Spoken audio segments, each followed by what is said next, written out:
store, their store, and it ended up kind of spreading through the city like that. And I remember working in the store, and people would come in and be like, hey, what y'all got new? Oh, we got these dudes here. And it would be my shit. And I would play it, and I was like, that's tight.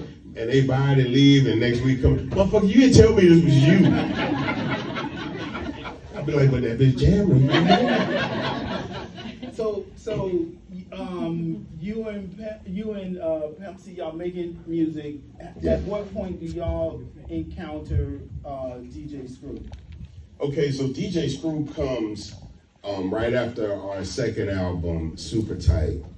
Well, I initially met Screw. Now, 94? Yeah. So I initially met Screw at the record store, but Screw was not the Screw that we know. Right. He was the DJ at this after hours club that I used to go to after work on the weekends and shoot dice and shit. And don't judge me. And he was the only DJ that I had like an active relationship with, because this is before we put anything out. Right. So when we did the test press, like when we sent the music to the record plant, they press you up a copy of it to send to you and make sure that this is how everything should sound. And we approved it, and they went to press. And I gave that to Screw. I went to the club one night. I'm gonna tell y'all a funny story. I'm gonna tell the story a lot. In 1992, stripping was not a fun, popular, friendly, festive thing. It was a very dark, seedy type of thing, right? Women were not proud to be strippers. If you saw a woman that danced on the street in the daytime and called her by name, she was embarrassed. Their Instagram names are that now, so it's different. But I remember that night they had a stripper at the club. It's like a little pool hall, a little hole in the wall spot, and every Friday the gentleman would bring the lady, and she would like dance just in the club for a couple of dollars, to throw money, whatever. Not today throw money, but like $1, and he played the record and was like, play that motherfucker again, and he kept hitting it all night, and I was like, yeah, I think we got something. And so if you look on the inside of Riding Dirty, which is, again, this is when our friendship with Screw, who is now the DJ Screw that we know, there's a picture of me and Pimp and Screw, and on the wall in Screw's house is that piece of vinyl. You know what I'm saying? And DJ Screw was the first person to ever play UGK in the world. Yeah, and we became very good friends. And Riding Dirty is literally like an audio soundtrack to a night on the south side of Houston with the DJ Screw's music as the backdrop. So there's a lot of music, like Diamonds in Wood is our version of a Screw song in real time.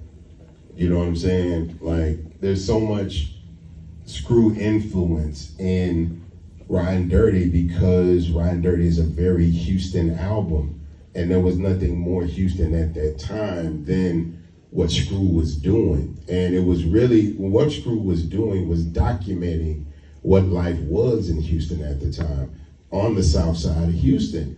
And there were great things like the slabs and the candy paint and all of that stuff, but then there was beef between the north side and the south side, and guys were getting robbed and shot for their cars. So in the early Screw tapes, guys freestyling about that shit, like, we catch you at the after hours, you're gonna kill. It was all of the stuff was really happening in real time, and these guys were just telling that story, and all of these people ended up individually becoming legends in their own right, because they literally documented the culture in real time. Like, guys would talk about shit that happened on Thursday on Friday.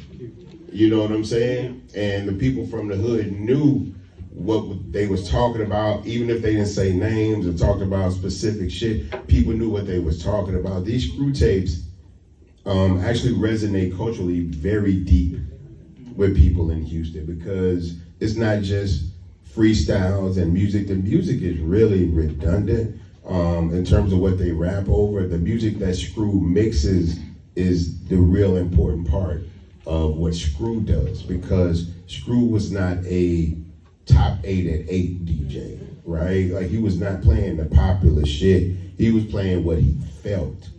So there was a lot of music that was not really popular at the time, you know, like he was playing, Ice Cube used to have an artist named KD.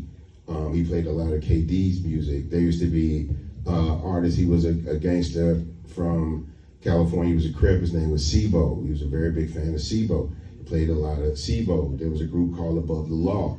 They had a song called Black Superman. Probably for 2 years, every goddamn Screw tape had Black Superman on it. But it set the tone, like the way the music was slowed down. People have done it since and tried to do it then, and it's reflective and it's representative of what Screw did, but it's never replicative. How did that influence your rapping? Because I feel like your rap